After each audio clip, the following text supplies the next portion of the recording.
Fruits خریدے، میوہ کی چیزیں خریدی، اور پھر غلام نوکر چاکر کو بلا لیے، ٹھیلے بلا لیے، اور کہیں ٹھیلوں پر، کہیں لوگوں کی پیٹھ پر، کہیں پہ سروں پہ رکھ کے کھانا پورے پیسے کا لدوایا اور پورے بغداد کے فقیروں میں بانٹنے لگے، بغداد کے سائلوں کو دینے لگے، بغداد کے بھوکوں کو کھلانے لگے، اور پورے پیسے سے بغداد میں لوگوں کو کھانا کھلایا۔ ایک دوست سے ملاقات ہو گئی، اس نے کہا شیخ عبد القادر یہ کیا بات ہے، کل تو بھوکے تھے، آج لنگر چل رہا ہے؟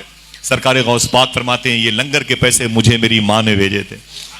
بولے کائے کے لیے؟ بانٹنے کے لیے؟ فرمایا نا بانٹنے کے لیے نہیں، مجھے خرچے کے لیے بھیجے تھے، 2-4 مہینے میرے خرچے کے پیسے تھے۔ بولے پھر؟ بولے سارے پیسے جو خرچے والے تھے اسے میں نے سامان خرید کر کے بغداد کے غریبوں کو بٹوا دیا ہے۔ اس نے کہا عبد القادر تو عجیب انسان ہے، ارے کل کیا کھائے گا؟ ارے کچھ تو بچا لیا ہوتا، کل کیا کھائے گا؟ سرکار غوث اعظم فرماتے تم چپ رہو، تمہیں نہیں پتا جو پروردگار عالم ایک دن عبد القادر کو اتنا دے سکتا ہے، وہ کل عبد القادر کو بھوکا تھوڑی مار دے گا۔ یہ کس نے کہا کہ ادریس صاحب آپ ڈیک چڑھائیں گے تو چاول کم ہو جائیں گے، مسالے کم ہو جائیں گے، پیسوں سے گوشت آئیں گے، مرغی، تو پھر وہ پیسے نا جب اللہ اتنی طاقت ایک دن دے گا تو پھر انشاءاللہ ہمیشہ کھلانے کی طاقتیں بھی غیب سے دے گا انشاءاللہ۔ سمجھ رہے ہیں؟ اللہ تعالیٰ یہ مبارک سنتوں کو ہم سب کے لیے عملی میدان میں لانے کی توفیق عطا فرمائے۔ کھلا کے کھاؤ گے انشاءاللہ۔ سارے پیسے غوث پاک نے بانٹ دیے۔ غوث پاک درجے محبوبیت سے نکل کر کے درجے عشق تک آ گئے۔ اب جب عاشق بن گئے، عمر ہو گئی 25 سال۔ کتنی؟ 25 سال یہاں تھے اور 25 سال گزاری جنگل میں مدائن کے۔ 25 اسے ملا دیں، 25 اسے ملا لیں تو 50 ہوتے ہیں، اور جب 50 سال عمر پوری ہو گئی تو عاشق بن گئے۔ اب جب عاشق بن گئے تو بغداد کی طرف دیکھ کے بولے اے میرے مولا میں کہاں جاؤں؟ میرے لیے کہاں حکم ہے، کہاں بزنس، کہاں کاروبار، کہاں پڑھانا، کیا کرنا ہے؟ آواز آئی اے عبد القادر یہ بغداد تیرے لیے۔ بولے نا میرے مولا میں یہاں نہیں رہوں گا، لوگ اچھے نہیں ہیں۔ فرمایا میرے مولا نے اے عبد القادر یہ شہر تیرے لیے۔ بولے میرے مولا میں یہاں نہیں رہوں گا، آواز آئی یہ شہر تیرے لیے۔ بولے میرے مولا مجھے یہ شہر پسند نہیں ہے، یہاں اوباش ٹپوری قسم کے لوگ رہتے ہیں، نشہ خور بہت ہیں، حلال اور حرام کی تمیز نہیں ہے، عورتوں میں بے پردگی ہے، مردوں میں تعیش پرستی ہے، میں اس شہر میں نہیں رہوں گا۔ آواز آئی تجھے اسی شہر میں رہنا ہے، تجھے اسی۔ غوث پاک فرماتے میں مچل گیا۔ جب عاشق بن چکے تھے تو پھر اب درجے محبوبیت پر آنا ہے، اب باتیں ان کی فالو کی جائیں گی۔ کہتے ہیں میرے مولا اگر میں بغداد میں رکوں گا تو پھر میری کچھ شرطیں بھی ہیں تجھے ماننی پڑیں گی۔ کس سے کہہ رہے ہیں؟ اونچی بولو۔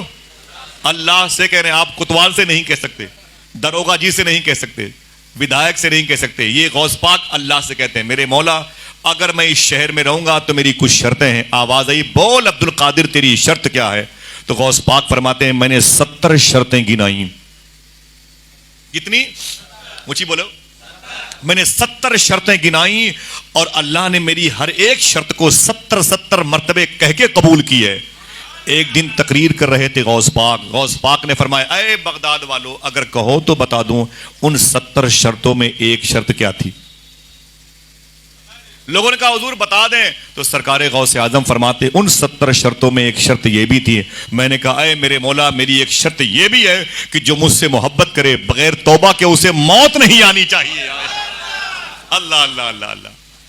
کہو تو دوسری بتا دوں، کسی بتا دوں؟ یہ کتاب میں نہیں ہے، یہ کتاب میں نہیں ہے کہ یہی وہ دوسری شرط ہے، لیکن یہ واقعہ ہے۔ لیکن غوث پاک کے ان 70 معروضات میں ایک یہ بھی ہے۔ غوث پاک کے خادم شیخ بقا بن بطوح غوث پاک کے پیچھے پیچھے چلتے تھے۔ استاد شیخ حماد دباس کے روم میں آئے، اور جب روم میں آئے نا تو سرکار غوث اعظم کے استاد بیٹھے تھے، غوث پاک کھڑے ہو گئے، اور کھڑے ہو کر کے آپ نے ادب سے خطبہ پڑھا، اور خطبہ پڑھنے کے بعد تقریر شروع کر دی۔ اور جب تقریر شروع کی تو ٹاپک کیا تھا؟ نماز روزہ نہیں، موت قضا و قدر نہیں، معلوم ہے کیا ٹاپک تھا؟ اپنی ہی ذات۔ اے بغداد والو تمہیں پتا ہے عبد القادر کون ہے؟ اپنے ہی بارے میں غوث پاک نے بڑی باتیں کی، اور دیر تک کی۔ تقریر جب ختم ہوئی تو آپ کے استاد نے کہا عبد القادر ادھر آؤ۔ جب غوث پاک اپنے استاد کے پاس گئے تو استاد شیخ حماد نے کہا عبد القادر تجھے پتا ہے بہت اوور بولتے ہو۔ ان کے استاد نے کہا بہت اوور بولتے ہو، اپنے بارے میں کوئی اس قسم کی باتیں کرتا ہے، میں یہ ہوں، میں وہ ہوں، میں وہ ہوں، میں وہ ہوں۔ سن عبد القادر تجھ سے اللہ میدان محشر میں تجھ سے بھی اللہ سوال کرے گا، سنبھل کے بولا کرو۔ فرماتے ہیں استاد اے عبد القادر اللہ تجھ سے بھی مواخذہ کرے گا، گرفت کرے گا۔ تجھ سے بھی میدان محشر میں سوال کرے گا اللہ، لہذا سنبھل کے بات کیا کرو، اتنا اوور نہ بولا کرو۔ غوث پاک کے خادم شیخ بقا کہتے ہیں کہ غوث پاک کا چہرہ بدل گیا، آپ نے اپنا داہنا ہاتھ اپنے استاذ کے سینے پہ رکھا، رکھنے کے بعد ہٹایا اور ہٹانے کے بعد فرمایا اے میرے استاذ دیکھو میرے داہنے ہاتھ کی ہتھیلی پہ کیا لکھا ہوا ہے۔ دیکھنا کتنے لوگ سبحان اللہ کہتے ہیں۔ تو شیخ حماد دباس کہتے ہیں میں نے شیخ عبد القادر کے داہنے ہاتھ کی ہتھیلی کو دیکھا تو اس میں لکھا ہوا تھا اے حماد دباس اللہ فرماتا ہے میں عبد القادر سے میدان محشر میں کوئی سوال نہیں کروں گا۔ یہ ان 70 میں سے دوسری شرط ہے۔ مجھے کئی باتیں معلوم ہیں، یہ بتایا تھا صوفی صاحب قبلہ نے، لیکن حضور غوث اعظم سرکار ہے، ذرا پیار سے کہتے ہو سبحان اللہ۔ تو یہ کھانے کھلانے والی رسم کو زندہ رکھو گے انشاءاللہ؟ انشاءاللہ بولو، کھلا کے کھاؤ گے، یہ غوث پاک کی سنت ہے۔ ہاں کل لنگر کی دھوم دھوم رہے گی انشاءاللہ، غوث پاک کا نمائندہ آئے گا انشاءاللہ۔ غوث پاک نے خدمت کی، 5000 عیسائیوں نے یہودیوں نے کلمہ پڑھا۔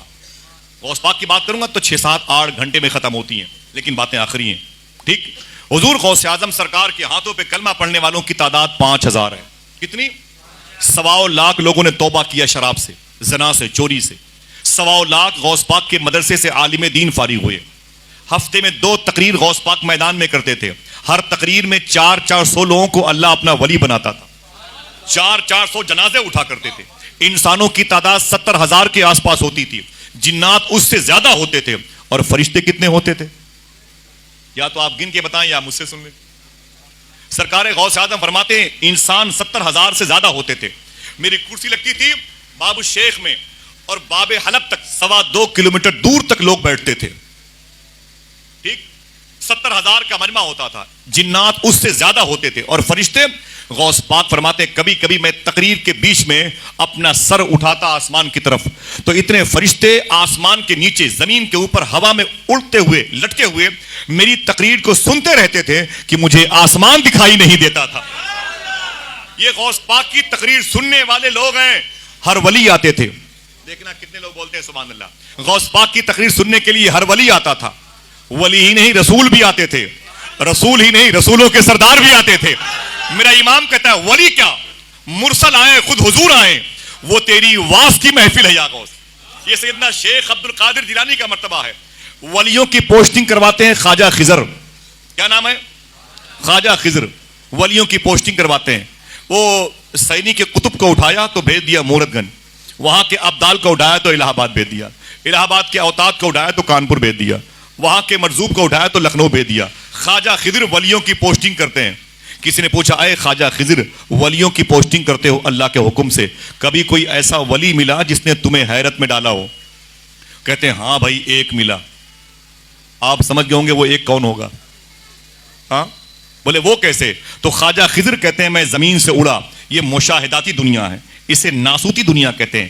عالم ناسوت، عالم جبروت، عالم ہاہوت، عالم ملکوت، عالم ہاہوت، یہ دنیا کے نام ہیں جو پردے غیب میں ہیں۔ تو خواجہ خضر کہتے ہیں میں ادھر سے نکلا تو سوچا کہ عالم لاہوت، جبروت، ہاہوت ہو لوں، لیکن جب میں اڑا نا تو جہاں سے دنیا ختم ہوتی ہے اس کے آخری کنارے پر ایک ٹاپو پر جزیرے پر ایک آدمی چادر اوڑھے لیٹا ہوا تھا۔ خواجہ خضر کہتے ہیں کہ میں اوپر سے نیچے لینڈ کیا، میں نیچے اترا، میں سمجھ گیا یہ کوئی اللہ کا ولی ہے، اللہ کا ولی ہے۔ میں نے کہا اے اٹھ، یہاں کوئی عام انسان نہیں آ پائے گا، تو آ گیا ہے تو سو رہا ہے، اللہ کے ولی ہو محنت کرو محنت کرو۔ اگر تم عام مومن ہوتے تو صالحین میں آ جاتے، اگر تم صالحین میں ہو تو پھر ولی بن جاؤ، ولی ہو تو اللہ کے جلوے دیکھو، بکھر جاؤ تو مرزوب بن جاؤ، سمجھ جاؤ تو سالک بن جاؤ، سالک ہو تو آگے بڑھو، اوتاد بن جاؤ، ابرار بن جاؤ، ابدال بن جاؤ، غوث بن جاؤ، قطب بن جاؤ، خضر کے مقام۔ یہ کیا سوتے ہو یار، یہ دنیا سونے کی، اٹھ۔ خواجہ خضر کہتے ہیں اللہ کی بارگاہ سے آواز آئی اے خضر سنبھل کے سنبھل کے سنبھل کے۔ میں نے کہا میرے مولا یہ کون ہے؟ آواز آئی سن خضر تو جس سے محبت کرتا ہے وہ میں ہوں، تو جس سے محبت کرتا ہے وہ میں ہوں، اور میں جس سے محبت کرتا ہوں یہ وہ ہے، اس کا نام شیخ عبد القادر جیلانی ہے۔ اللہ اللہ، میرا امام کہتا ہے سکر کے جوش میں جو ہے وہ تجھے کیا جانے، خضر کے ہوش سے پوچھے کوئی رتبہ تیرا۔ میرا شیخ فرماتا ہے جس نے مجھے یاد کیا بخش دیا جائے گا، ذرا ہاتھوں کو اٹھا کے بولے سبحان اللہ، جس نے مجھے یاد کیا بخش دیا جائے گا، جس نے میرے بارے میں اچھا گمان رکھا بخش دیا جائے گا، جس نے مجھے تصور میں بسایا وہ سمجھ لو کہ نیکیاں کرنے میں لگا ہوا ہے. سنو بغداد والو، ولایت جس کو لینے کے لیے لوگوں کی عمریں گھس جاتی ہیں، غوث پاک فرماتے ہیں ولایت میرے گھر کی کھوٹی پہ ٹنگی رہتی ہے. ولایت میرے گھر کی کھوٹی پہ ٹنگی رہتی ہے. جس کو چاہتا ہوں اتار کے دے دیتا ہوں، اور جس کی چاہتا ہوں اتار کے ٹانگ دیتا ہوں. اللہ اللہ. فرماتے ہیں میرے دادا نے فرمایا تھا من زار قبری وجبت لہو شفاعتی. میں نے اپنے دوستوں کو بتایا ابھی بغداد میں 3 دن پہلے، میں نے کہا سنو غوث پاک نے یہاں کھڑے ہو کے ارشاد فرمایا، میرے دادا نے ارشاد فرمایا ہے کہ من زار قبری وجبت لہو شفاعتی، جس نے میرے روزے کی زیارت کی اس پر میری شفاعت واجب ہے. غوث پاک فرماتے سنو بغداد والو، یہ میرے دادا نے فرمایا جس نے روزے رسول میرا دیکھا، میرا دربار دیکھا، اس پر میری شفاعت کمپلسری واجب ہو گئی. اور میں ان کا بیٹا عبد القادر کہہ رہا ہوں جو میری اس گلی سے گزر جائے گا اس پر میری شفاعت واجب ہے. اللہ اللہ، کیا شان ہے سیدنا شیخ عبد القادر جیلانی کی. 2005 میں انتقال کیے مفتی عبد الکریم بیاروی. بیارہ میں 1.5 لاکھ اولیاء لیٹے ہوئے ہیں، ایران کے بارڈر پر ہے، کرکوک کے قریب. یہ صدام حسین شہید کے مکانات کے آگے موصل کا علاقہ ہے بیارہ شریف. محدث عراق مفتی عبد الکریم بیاروی بہت بڑے بزرگ ہیں، ان کی مدار شریف پر مجھے وہ لے گئی تھی جن کا نام تھا فاطمہ خالہ. ان کی مدار پر مجھے لے گئی تھی. فاطمہ خالہ غوث پاک سے باتیں کرتی تھی، ایمبیسڈر ہاؤس میں سروس کرتی تھی بغداد شریف میں، عیسائی تھی. غوث پاک کے روزے کو دیکھا تو اسلام قبول کر لیا. تقریباً 30-35 سال وہاں خدمت کی، اور 2-3 سال پہلے ان کا انتقال ہوا ہے. مقبرے سکران میں لیٹی ہوئی ہیں. میں بغداد میں جاتا تھا، ان کی بڑی خدمت کرتا تھا. وہ مجھ سے کہتی تھی غوث پاک سے میں باتیں کرتی ہوں. بڑی مبارک خاتون تھی. مجھے لے گئی، بولے شیخ مفتی عبد الکریم بیارہ، یہ مزار شریف ہے، فاتحہ پڑھو. وہ اتنے بڑے بزرگ ہیں، ان سے کسی نے پوچھا تھا اے مفتی عبد الکریم بیاروی، غوث پاک نے فرمایا جو میری اس گلی سے گزر جائے گا اس پر میری شفاعت واجب ہے، اس کے بارے میں آپ کیا کہتے ہیں؟ تو مفتی عبد الکریم بیاروی محدث عراق فرماتے ہیں مجھے نہیں معلوم کہ غوث پاک نے یہ بات کیوں کی، مجھے نہیں معلوم. ہاں اتنا مجھے معلوم ہے میں نے مدینے والے آقا کو، آمینہ کے لال کو اس گلی سے بارہا گزرتے ہوئے دیکھا ہے. گویا یہ گزرگاہ مصطفیٰ ہے. سبحان اللہ، یہ گزرگاہ مصطفیٰ ہے. اور جو لنگر آپ کل کھائیں گے نا اس میں غوث پاک کے لنگر کا چاول ملا ہوگا. اس چاول کی تاثیر کیا ہے؟ یہی مفتی عبد الکریم بیاروی فرماتے ہیں اے لوگو غوث پاک کے لنگر میں جایا کرو تو کھڑے ہو کے لنگر کھایا کرو. فرمایا کھڑے ہو کے لنگر کھایا کرو. کیوں؟ کہا اس لیے کہ غوث پاک کے لنگر کا جو کھانا ہے وہ زمزم کے برابر ہے. میں آپ چلو گے نا انشاءاللہ بغداد شریف؟ پھر سے بولو بھائی، سستی مت دکھاؤ ورنہ ابھی لے چلوں گا انشاءاللہ. ٹھیک ہے، چلنا ہے نا انشاءاللہ. مجھے اچھے لگتے ہیں وہ چہرے جو غوث پاک سے محبت کرتے ہیں، جن کے دلوں میں غوث پاک کی بارگاہ میں حاضری کا جذبہ ہے. الحمدللہ رب العالمین. میں چلوں گا، آپ چلیں گے دکھاؤں گا. میرا ایک دوست ہے وہاں پر، کرسچن تھا پہلے، اب اسلام قبول کر لیا. معلوم ہے کیوں کیا اسلام قبول؟ اس کی بیوی اس کے بچے امریکن بمباری مار دیے گئے. وہ قریب میں غوث پاک کے محلے کے پاس رہتا ہے، گورا گورا سا خوبصورت 45-48 سال کے، بہت خوبصورت آدمی ہے ماشاءاللہ. تو اسلام وہ کیوں قبول کیا؟ جب بلاسٹ ہوا، امریکہ بمباری کر رہا تھا، اس کے بیوی بچے سب مار دیے گئے. اب بیچارہ کہاں جاتا وہ؟ تو کسی نے کہا کہ بھائی میں بھوکا مرتا ہوں، میں کہاں جاؤں، میری سمجھ میں نہیں آتا. تو کسی نے کہا پاگل آدمی ہے، یہ غوث پاک کا لنگر کھانا چلتا ہے، بمباری ہو کہ نہ ہو لنگر بند نہیں ہوتا. جا کے صبح شام لنگر لے لیا کر اور کھا لیا کر. آپ کو معلوم ہونا چاہیے، دیکھنا کوئی بولتا نہیں بولتا سبحان اللہ، غوث پاک کا لنگر کھاتے کھاتے اس نے اسلام قبول کر لیا. اس نے کہا یار 900 سال کے بعد جب غوث پاک کے لنگر کی یہ تاثیر ہے تو غوث پاک کے دور میں لنگر کی تاثیر کیا رہی ہوگی؟ جب غوث پاک کے دسترخوان کا یہ عالم ہے تو حسین پاک کے دسترخوان کا عالم کیا ہوگا؟ آقا کریم کے لنگر کھانے کا عالم کیا ہوگا؟ سبحان اللہ. یہ جو لنگر کی بہاریں ہیں یہ قائم رہیں گی انشاءاللہ. بولو جو طاقت و قوت جیسی بھی ہو غوث پاک کا لنگر بند نہیں ہونا چاہیے انشاءاللہ. ہر خوشی کے موقع پر اور ہر غم کے موقع پر انشاءاللہ. بولو ہاتھوں کو اٹھا کے. 11ویں شریف کے مہینے میں اتنے دھوم سے لنگر کرو کہ ہر گھروں میں غوث پاک کا فیضان نظر آنے لگے. اگر طاقت قوت نہیں ہے تو 11ویں کے مہینے میں 25-50 روپے کی ٹافی ہی خرید کے محلے میں بٹوا دیا کرو. بچے پوچھیں یہ کیا ہے، کہنا کہ بغداد والے کی 11ویں مبارک ہو. یہ بہت مبارک عمل ہے اور اللہ تبارک و تعالیٰ اس کو قبول فرماتا ہے. یہ عمل ہونے سے پہلے قبول فرماتا ہے الحمدللہ. بہت ساری باتیں ہیں اسی لنگر کے حوالے سے. میں نے سوچا کہ بتاؤں آپ سے کہ غوث پاک بھوکے بھی رہتے تھے تو کھانا بھی کھلاتے تھے. ایسا لنگر چلایا 900 سال سے اب تک بند نہیں ہوا. اتنی بمباری ہوئی، 18 لاکھ مسلمان بغداد میں مارے گئے لیکن غوث پاک کا لنگر بند نہیں ہوا. 20-20 لاکھ روپے نذرانے کے غوث پاک کے پاس آتے تھے پر ڈے، لیکن سارے پیسے لنگر میں خرچ ہوتے تھے. یہی وجہ ہے کہ اجمیر شریف چلے جاؤ تو خواجہ صاحب کا روضہ بھی ہے، مسجد بھی ہے، لنگر بھی ہے. بولو بھائی بولو. سرکار صابر پاک کی بارگاہ میں چلے جاؤ تو صابر پاک کا روضہ بھی ہے، مسجد بھی ہے، لنگر بھی ہے. سرکار محبوب الہی میں چلے جاؤ تو مسجد بھی ہے، لنگر بھی چل رہا ہے ماشاءاللہ. ہے کہ نہیں. وارث پاک کی بارگاہ میں چلے جاؤ, وہاں بھی آستانہ بھی ہے, مسجد بھی ہے, لنگر بھی ہے. بریلی شریف میں چلے جاؤ تو اعلیٰ حضرت کی بارگاہ بھی ہے اور مسجد بھی ہے, سامنے تاج الشریعہ کا لنگر بھی چل رہا ہے. میرے آقا سرکار مخدوم سمنا کی چوکٹ پہ چلے جاؤ تو وہاں بھی آستانہ بھی ہے اور سب سے بڑا دواخانہ بھی ہے الحمدللہ, اور لنگر بھی چل رہا ہے. ایسے ہی عاشقوں کا گھر ہونا چاہیے. کوئی غریب گزرے تو اسے گزرنے مت دیجیے. دعا کرو اللہ ہم سب کو کھلانے والوں میں شامل فرمائے. اپنے بیوی بچوں کو سخی بنائیں. سخی جس کے ہاتھ لمبے ہوتے ہیں اللہ ان ہاتھوں کی دعائیں قبول کرتا ہے. یہ دکھا دکھا کے کھاؤ گے تو بیمار ہو جاؤ گے, کھلا کھلا کے کھاؤ گے تو انشاءاللہ بیماریاں دور کرنے والا کام اللہ آپ کو سونپ دے گا انشاءاللہ. کہہ دیں وَكُونُوا مَعَ الصَّادِقِينَ, جو سچوں کا سردار اسے شیخ عبد القادر جیلانی کہا جاتا ہے. میرے گھر میں 2-3 دن کے بعد انشاءاللہ امید ہے بغداد شریف کے کافی مہمان آنے والے ہیں, اور تاریخ اگر کنفرم ہوتی ہے میں بتاؤں گا عبید بھائی کو, تو آپ لوگ تشریف لائیے گا انشاءاللہ. کچھ تبرکات بھی میں دوں گا انشاءاللہ آپ سب کو. اور میرے پاس ابھی تو غوث پاک کی بارگاہ میں نہیں, میں تو امی کے لیے کچھ لایا تھا. آرام سے, کوئی بات نہیں ماشاءاللہ. وہ عائشہ فاطمہ کی ولادت کے موقع پر میں آیا ہوں, اور یہ ایک نقش مبارکہ ہے سرکار غوث پاک کی بارگاہ کا. یہ جو ہے نا